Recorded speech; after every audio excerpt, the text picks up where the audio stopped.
রাক্ষসরাজ রাবণকে পরাস্ত করে সীতা দেবীকে উদ্ধার করে রামচন্দ্র যখন 14 বৎসর বনবাস জীবন কাটিয়ে অযোধ্যায় ফিরলেন, তার অভিষেক হলো এবং রামচন্দ্র অযোধ্যার রাজ সিংহাসনে বসলেন। একদিন রামচন্দ্র বলছে, আমার এই কষ্টের সময় বনবাস জীবনে, আমার এই পরীক্ষার সময় যারা যারা আমার সঙ্গে থেকেছে, যারা যারা আমাকে সহযোগিতা করেছে, আমি তাদের কিছু উপহার দেব। সবাই বসে আছে, সুগ্রীব আছে, তারপর জাম্বুবান আছে, যারা যারা বিভীষণ আছে, সহযোগিতা করেছিল, সবাই বসে আছে। তা রামচন্দ্র সবাইকে উপহার দিচ্ছে। মা কাউকে গলার হার দিলেন, কাউকে হাতের আংটি দিলেন, কাউকে বসন দিলেন, প্রত্যেককে একটা করে উপহার দিচ্ছে। আর হনুমান বসে বসে ভাবছে, এই বুঝি প্রভু আমায় কিছু উপহার দেবে, এই বুঝি আমায় দেবে, এই বুঝি দেবে। কিন্তু রামচন্দ্র সবাইকে উপহার দিলেন, শুধু দিলেন না হনুমান। তাহলে কি ভুলে গেলেন দিতে? ভগবান কি কখনো ভুলতে পারে মা? ভুলে গেলেন না, ভোলার ভান করলেন। কেন? ভক্ত কেমন হয়, ভক্ত কেমন হওয়া উচিত, জীব জগৎকে সেটা জানাবার জন্য। সবাই পুরস্কার পেয়েছে, পায়নি শুধু হনুমান। সীতামা কি করলেন না, সীতামার গলায় খুব দামি একটা মুক্তোর মালা ছিল, যেটা রামচন্দ্র সীতামাকে উপহার দিয়েছিলেন। সীতামা সেই মালাটা নিজের গলা থেকে খুলে হনুমানের গলায় পরিয়ে হনুমানকে উপহার দিলেন। দিয়ে এসে আবার রামচন্দ্রের পাশে দাঁড়িয়েছে, আর হনুমান ওই মালাটা নিয়ে দেখছে। দেখতে দেখতে কি করছে না, দাঁত দিয়ে কামড়াচ্ছে, হাত দিয়ে ছেড়বার চেষ্টা করছে। একটা সময় এমন টান দিয়েছে যে ওই মুক্ত চারিদিকে ছড়িয়ে গেছে। আর এই দেখে ভরত খুব রেগে গেছে। ভরত বলছে, এ কি হনুমান, সাধে বলেছে কপিকুলে তোমার জন্ম, তুমি কি জানো মানুষকে কিভাবে সম্মান দিতে হয়? সীতামা নিজের গলার হার তোমায় পরিয়ে দিল, আর তুমি সেটার মূল্য বুঝলে না, তুমি সেটাকে ছিঁড়ে একেবারে টুকরো টুকরো করে দিলে। রামচন্দ্র বলছে, দাঁড়াও ভরত, হনুমান এদিকে এসো। হনুমান এসে প্রভুর সামনে দাঁড়িয়েছে। আচ্ছা হনুমান, ওই মালাটা কি তোমার পছন্দ হয়নি? হনুমান মাথা নিচু করে দাঁড়িয়ে আছে, বলছে, মালাটা কি পছন্দ হয়নি? বলছে, হ্যাঁ প্রভু, যদি পছন্দই হয় তাহলে তুমি তোমার সীতা মায়ের দেওয়া ওই রকম একটা উপহার এইভাবে ছিঁড়ে নষ্ট কেন করলে? হনুমান বলছে, ওগো প্রভু, যে বস্তুতে তোমার নাম লেখা নাই, সেই বস্তু যতই মূল্যবান হোক না কেন, আমার কাছে যে তার কোনো মূল্য নাই। ওই মুক্তোর মালাটা দামি হতে পারে, সীতা মা আমাকে দিয়েছে, কথাও ঠিক, কিন্তু প্রভু, ওগো দয়াময়, কৃপাময়, করুণাময়, আমি ওই মালাটা নিয়ে দেখলাম, ওই মালাটার মধ্যে কোথাও তোমার নাম লেখা নেই। যে বস্তুতে তোমার নাম নেই, সেই বস্তু আমার কাছে মূল্যহীন, তাই আমি মালাটাকে ছিঁড়ে ফেলে দিয়েছি। ভরত বলছে, এটা কোনো কথা হলো? যদি শ্রীরাম তোমার কাছে এতই মূল্যবান, তাহলে তোমার শরীরের মধ্যে কেন সে নেই? ক্ষমতা আছে তোমার দেখাবার যে তোমার শরীরের মধ্যে শ্রীরাম আছে? তখন হনুমান বললেন যে, আমার হৃদয় মাঝে শুধু শ্রীরাম নয়, মাতা সীতাও আছে। বক্ষ বিদীর্ণ করে হৃদয় মাঝে রাম সীতার যুগল দর্শন করালেন। রামচন্দ্র জীব জগৎকে বোঝালেন, এই হলো ভক্ত। তাই মা, ভক্ত হওয়া বড় শক্ত। আর যেজন ভক্ত হতে পারে, স্বয়ং প্রভু রাম তার চরণের দাস হয়। এখানে কীর্তনও তো প্রথম, লীলা কীর্তন, পদাবলী কীর্তন তো প্রথম শুনছো না? তা একাদশী ব্রত প্রত্যেকের করা উচিত, দীক্ষা প্রত্যেকের নেওয়া উচিত। কারণ আমাদের এই দেহটা হচ্ছে ময়লা দেহ, গন্ধযুক্ত নিকৃষ্ট দেহ মা। যতক্ষণ না তুমি গুরু দীক্ষা নেবে ততক্ষণ এই দেহটা উৎকৃষ্ট হবে না, আর তুমি ভবনদী পার হতে পারবে না। কে বলতে পারে আর মানব জন্ম আমরা পাবো কিনা? তখন এই যে আশাটা, যে গুরু দীক্ষা গুরুচরণ আশ্রয়, এই আশাটা তো সম্পূর্ণ থেকে যাবে মা। তাই প্রত্যেকের উচিত গুরু দীক্ষা গুরু শিক্ষা নেওয়া। শিক্ষা গুরু অনেক হয়, যার কাছে যা শিখবে সেই তোমার শিক্ষা গুরু। কিন্তু দীক্ষা গুরু একজন, যে তোমার হাত ধরে যাওয়ার সময় ভবনদী পার করবে। তাই গৌর হরি বল। তাই দীক্ষা শিক্ষা প্রত্যেককে নিতে হয়, আর একাদশী অবশ্য অবশ্য অবশ্য করতে হয়। তা অনেকে আবার না খেয়ে থাকতে পারে না বাবা, বলে না একাদশীতে নির্জলা।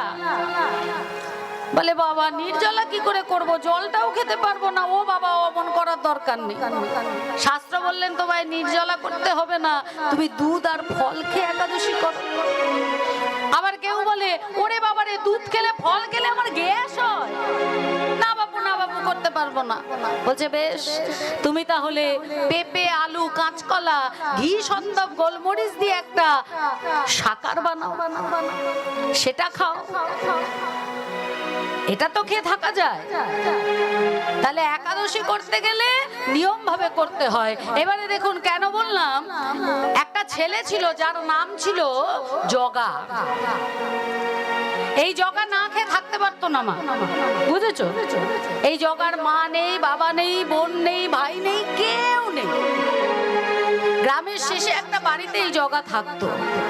আর পাড়া প্রতিবেশীতে যদি কারোর বাড়ি কোনো অনুষ্ঠান হতো, জগা সেখানে গিয়ে বিনা নেমন্ত্রণে ভোজ খেয়ে আসতো। তবে হ্যাঁ, তাদের একটু কাজকর্ম কিছু করে টোরে দিত, ওইভাবে ভোজ খেয়ে আসতো। কারণ রান্না করার কেউ নেই, নাহলে তোর খাওয়া হবে না, আরো না খেয়ে থাকতে পারে না। এবার ধরুন যাদের মায়া হতো তারা জগাকে খেতে দিত, আর যাদের মায়া হতো না তারা দূর দূর দূর দূর করে ওকে তাড়িয়ে দিত। তা একদিন জগা মনে মনে ভাবছে দূর দূর দূর, এই গ্রামে আর থাকবো না, এই গ্রাম ছেড়ে চলে যাবো। তা জগা গ্রাম ছেড়ে হাঁটা শুরু করেছে। ঘর বাড়ি সব পড়ে আছে, ও যে লোকে দখল করে নেবে, ওর ওইসব বিষয় বাসনার দিকে কোনো মাথা ব্যথা নেই। ওর শুধু একটাই ব্যাপার, পেট ভর্তি খাওয়া। গ্রাম ছেড়ে হাঁটছে হাঁটছে হাঁটছে, অনেক দূর চলে গেছে। হঠাৎ দেখছে কি যে একটা ঘন্টার শব্দ, দাঁড়িয়ে পড়েছে। বলছে এইভাবে যদি আমি হাঁটতে থাকি আমি তো খেতে পাবো না। তাহলে ওখানে ঘন্টার শব্দ, তার মানে ওখানে একটা মন্দির আছে। আমি একবার ওই মন্দিরে যাই, ওখানে যদি গুরুদেব থাকে তাহলে সেই গুরুদেবের চরণ ধরে এই আশ্রমেই আমি থেকে যাব, অন্তত দুবেলা পেট ভরে খাওয়াটা তো জুটবে।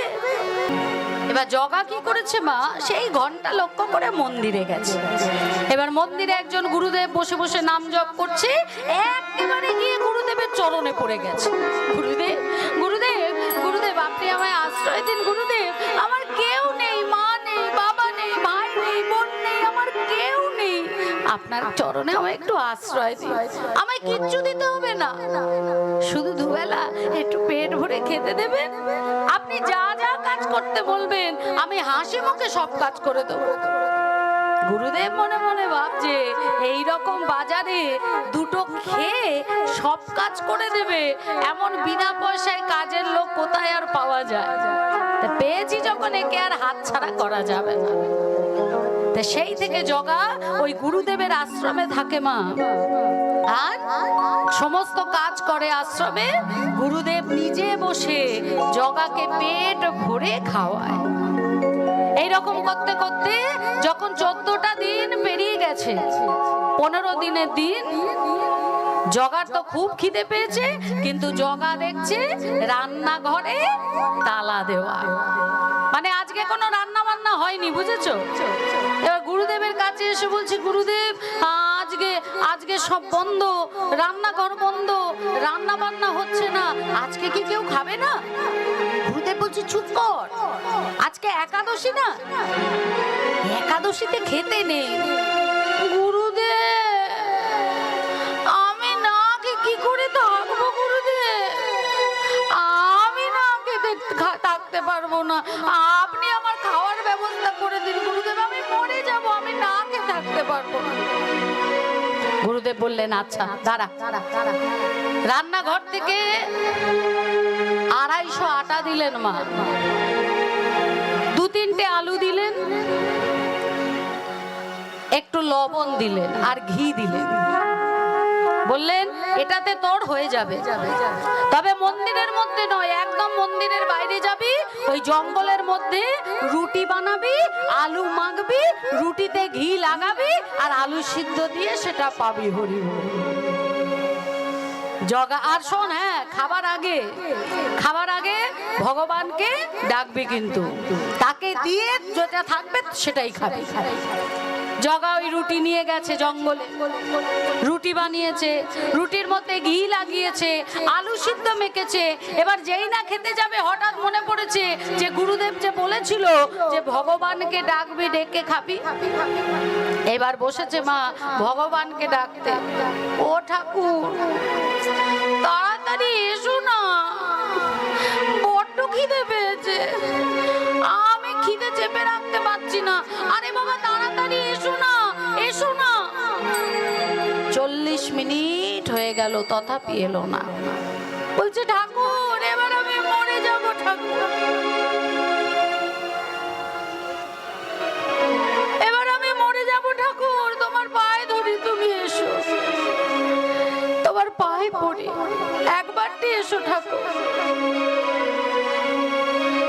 রামচন্দ্রকে ডাকছে মা, কভি রাম আইয়ে মেরে পাস আইয়ে, মেরে ভোজন কা নাম लगाइए, कभी राम आइए मेरे पास आइए, मेरे भजनों का प्रसाद लगाइए, कभी राम आइए मेरे पास आइए, मेरे भजनों का प्रसाद लगाइए। যেই না দেখেছে একেবারে রামচন্দ্র এসে হাজির, শুধু রামচন্দ্র নয় সঙ্গে সীতা দেবীও এসে হাজির হয়েছে। এবার জগা মনে মনে ভাবছে বাবা ডাকলাম একজনকে, এলো দুজন, এই কটা রুটি ওনাদের যদি দিয়ে দিত আমি কি খাবো। কিন্তু গুরুদেব বলেছে ভগবানকে দিয়ে যেটা থাকবে খাবে। তা যা ছিল রাম আর সীতাকে দিয়েছে, দিয়ে কি হয়েছে মা, রাম সীতা প্রসাদ পেয়েছে আর একটাও রুটি পড়ে নেই, রাম সীতা প্রসাদ পেয়ে চলে গেছে। তাহলে কি হলো, এই জগার কিন্তু ওই দিন নির্জলা একাদশী হয়ে গেল। মা ফিরে এলো, আবার ঠিকঠাক চলছে, আবার ঠিক 15 দিন বাদে একাদশী। এবার গুরুদেবের কাছে গিয়ে বলছে গুরুদেব একাদশী। গুরুদেব বলছে ঠিক আছে তোর আটা লাগবে তো আমি দিচ্ছি। বলছে গুরুদেব এবার কিন্তু আমার ওই 250 আটায় হবে না গুরুদেব, এবার আমার 1.5 কেজি আটা লাগবে। হ্যাঁ তুই একা রুটি খাবি, 1.5 কেজি কি রে? না হচ্ছে না গুরুদেব, হচ্ছে না, আমাকে 1.5 কেজি আটা দিতে হবে। 1.5 কেজি আটা দিলেন, 250 আলু দিলেন, ঘি দিলেন, সব দিলেন।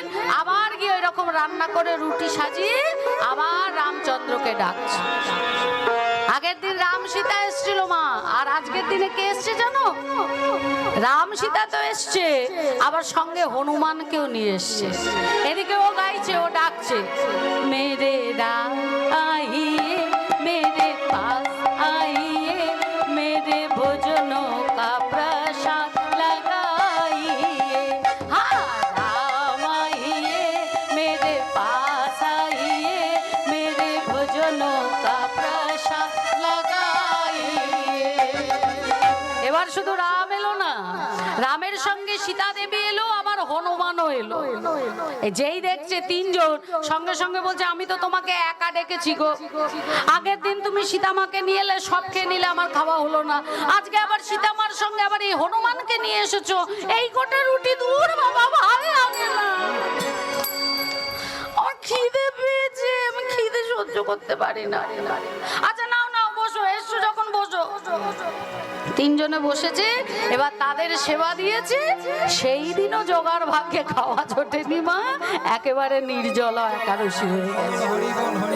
আবার মনে মনে ভাবছে, এইবার মনে মনে ভাবছে দাঁড়াও তোমাদের দেখাচ্ছি মজা। পরের একাদশীতে মা 3.5 কেজি ময়দা আটা, 3.5 কেজি আটা, 500 আলু আর ঘি লবণ নিয়ে এসছে, রান্না করেছে। এইবারে রামচন্দ্র কি করেছে, সীতা, ভরত, লক্ষ্মণ, শত্রুঘ্ন, হনুমান সবাইকে নিয়ে এসে সবকে চলে গেছে। বলছে ও আমার সাথে চালাকি হচ্ছে না, খেতে না দেওয়ার তাল, দাঁড়াও পরের বারে আমি দেখাচ্ছি তোমাকে। পরের বারে গুরুদেবকে বলছে, গুরুদেব 3.5 কেজিতে হবে না। হবে না মানে? না আমার 7.5 কেজি আটা লাগবে। কেন রে? 7.5 কেজি আটা, হ্যাঁ, আর ওই 2 কেজি মতো আলু দিলেই হবে। গুরুদেব বলছে 7.5 কেজি আটা কত রুটি হয় জানিস? ওই রুটি তুই খাবি? বলছে না গুরুদেব লাগবে, হচ্ছে না হচ্ছে না, তুই হচ্ছে না। গুরুদেব মনে মনে ভাবছে আজ আমি দেখবো 7.5 কেজির আটার রুটি তুই খাস না ওটা বিক্রি করে সেই পয়সা নিয়ে তুই নিজের কাজ করছিস। দিয়ে দিয়েছে মা। এইবারে ওই আজকে আর রুটি টুটি বানাইনি, বুঝেছো, সব রেখে দিয়েছে আর ওইভাবে ডাকছে, রাজা রাম আইয়ে सीता राम आइए मेरे भजनों का प्रसाद लगाइए। राजा राम आइए सीता राम आइए मेरे भजनों का प्रसाद लगाइए। সবাই মিলে এসে হাজির হয়েছে। এসে এবার রামচন্দ্র দেখছে রুটিও করা নেই, আলু সিদ্ধও করা নেই। বলছে কি হলো, তুমি যে আমাদের ডাকলে এখানে তো রুটিও করা নেই, আলু সিদ্ধও করা নেই, কিচ্ছু করা নেই, তাহলে আমরা সেবাটা পাবো কি? সঙ্গে সঙ্গে জগা বলছে, শোনো, প্রত্যেক এই একাদশীতে আমি কষ্ট করে নিয়ে আসবো, মাখবো, বেলবো, ভাজবো, আর সবকে তোমরা চলে যাবে। আজকে আর ওটি হচ্ছে না। ওখানে আটা আছে, ওখানে লবণ আছে, ওখানে ঘি আছে, ওখানে আলু আছে, নিজেরা বানাও, বানিয়ে নিজেরা প্রসাদ পাও। রামচন্দ্র বললেন বেশ তাই হবে।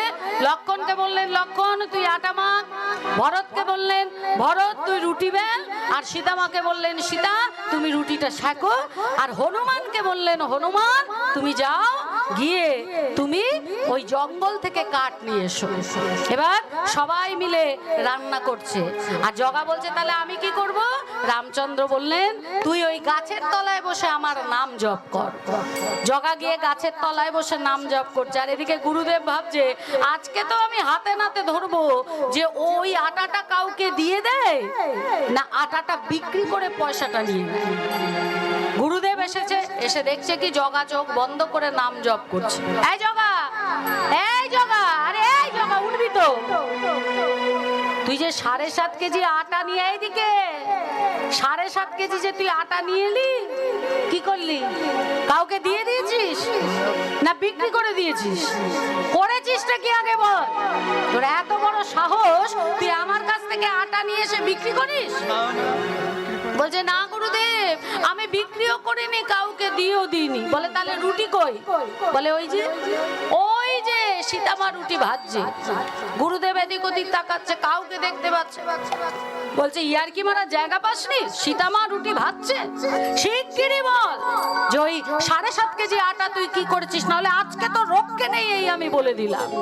চরণ কানা জড়িয়ে ধরে বলছে ওগো গুরুদেব, ওগো গুরুদেব আমি তো ওই আটা কাউকে দিই নাই, কাউকে দিই কারোর কাছে বিক্রি করি নাই।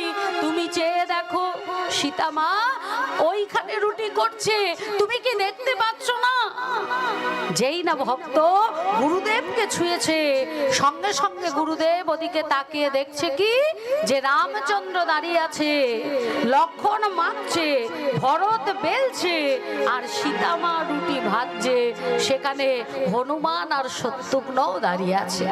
আজকে গুরুদেব ভক্তের স্পর্শ পেয়ে নয়ন ভরে রাম লক্ষণ সীতা, সেই সঙ্গে ভরত শত্রুঘ্ন হনুমান প্রত্যেককে নয়ন ভরে দর্শন করলেন মা।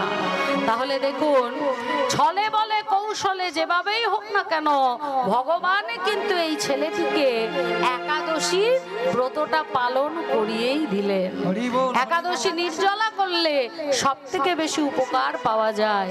শাস্ত্র বললেন, তুমি অন্ন উপোস করো না করো, যদি শুধু একাদশীর ব্রত পালন করো তাহলেই প্রভুর কৃপা হয়ে যাবে। নিতাই গৌর তাই গৌর, হরি বল, হরি বল, হরি বল। তাহলে মা, ভক্তের কথা বলছিলাম যে হনুমানের থেকে বড় ভক্ত এ জগতে আর কেউ নেই। আর ভক্ত যদি ভক্তের মতো হয়, ভগবান তার চরণ নিজের বক্ষ মাঝে ধরে। একদিন বীর হনুমান সে রামচন্দ্রকে বলছে, আচ্ছা প্রভু, তুমি তো আমার গুরু, তোমাকে এত সুন্দর দেখতে, তাহলে তোমার যে গুরুদেব তাকে না জানি আরো কত সুন্দর দেখতে। ভগবান হাসছে, বলছে, প্রভু, আমার গুরুর চরণ এত সুন্দর, তাহলে তোমার গুরুর চরণ না জানি আরো কত সুন্দর। আমার মনে বড় বাসনা হয়েছে প্রভু, আমি তোমার গুরুদেবের একবার চরণটা দর্শন করতে চাই। রামচন্দ্র বলছে, শুধু চরণই তো দর্শন করবে? বলছে, হ্যাঁ প্রভু, আমি শুধু চরণটাই দর্শন করব। বললেন, বেশ, তুমি এই সরজ নদী পেরিয়ে ওপারে যাও, একটা বিরাট পর্বত আছে, ওই পর্বতের গহ্বরে আমার গুরুদেব শয়নে আছে, তার চরণ দুটো আছে গুহার বাইরে, তুমি দর্শন করে এসো। ভালো করে ভেবে দেখো, শুধু চরণই দেখবে তো, বদন দেখবে না তো? বলছে, না না প্রভু, শুধু চরণও দেখবো, বদন না। হনুমান জয় শ্রীরাম বলে লাফ দিয়ে সরজ নদী পেরোলেন, আর দেখছেন, হ্যাঁ, একটা পাহাড়, আর ওই গুহার বাইরে দুইখানা রাঙা চরণ। চরণ দুটি দর্শন করে মনে মনে ভাবছে, মা, আমার প্রভুর চরণ কত সুন্দর, আর তার থেকেও বেশি সুন্দর হলো প্রভুর গুরুদেবের চরণ। তাহলে যার চরণ দুখানি এতখানি সুন্দর, না জানি তার বদন খানি আরো কত সুন্দর, কত সুন্দর। বলেছিলাম বটে, চরণ দেখবো, বদন দেখবো না, কিন্তু চরণ দেখার পর আমার বড় বাসনা হচ্ছে বদনটা দেখার। একবার ভিতরে গিয়ে দেখে আসি, প্রভুকে বলবো, প্রভু, চরণ ভালো লেগেছিল, তাই বদন দেখতে ইচ্ছে হয়েছিল, তাই বদন দেখেছি। এই মনে করে যখনই গহ্বরে ঢুকেছে মা, বদন দেখবে বলে দেখে সেখানে বদন নাই, সেখানেও আছে দুখানি চরণ। তাহলে বাইরেও চরণ, ভিতরেও চরণ। হনুমানের বদন দর্শন হলো না, ফিরে এলেন, এসে বলছে, প্রভু, তোমার চরণ কত সুন্দর, তার থেকেও তোমার গুরুদেবের চরণ আরো কত সুন্দর। তাই ভাবলাম, যার চরণ এত সুন্দর, তার বদন খানি না জানি আরো কত সুন্দর। তাই ভিতরে যখন বদন দেখতে গেলাম, দেখলাম সেখানে বদন নাই, সেখানেও আছে দুখানি চরণ। তা আমি তোমার গুরুদেবের একটু বদনটা দর্শন করতে চাই। রামচন্দ্র বললেন, তাহলে এবারে আর তোমায় সরজ নদী পেরোতে হবে না হনুমান, ওই সরজ নদীর তীরে যাও, আর জলের দিকে তাকাও, জলের দিকে তাকালেই তুমি আমার গুরুর বদন দেখতে পাবে। হনুমান এসে মা যেই না জলে তাকিয়েছে, তাকালে কার দেখবে? আমি যদি এখন জলের দিকে তাকাই, তা জলে কার ছায়া দেখতে পাবো মা? আমার ছায়াই দেখবো, তাই না? তা হনুমান যখনই জলের দিকে তাকিয়েছে, হনুমানে নিজেরই ছায়া দেখছে, জলটাকে ঘেঁটে দিয়েছে, আবার জলটা স্থির হয়েছে, তখনও দেখছে হনুমানের ছায়া। যতবার জল স্থির হচ্ছে, যতবার দেখতে যাচ্ছে, ততবারই দেখছে শুধু হনুমানের ছায়া। ছুটতে ছুটতে এসে বলছে, প্রভু, তুমি বললে জলে দেখতে, জলে তো আমি তোমার গুরুর বদন দেখতে পেলাম না, ওই জলের মধ্যে ছিল আমার বদন, তাহলে তোমার গুরুর বদন কোথায়? রামচন্দ্র বললেন, বুঝলে না হনুমান, ভক্ত আমার মাতা পিতা,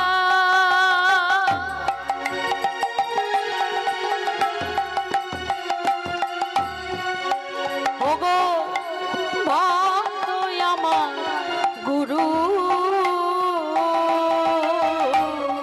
ভক্ত আমার মাতা পিতা,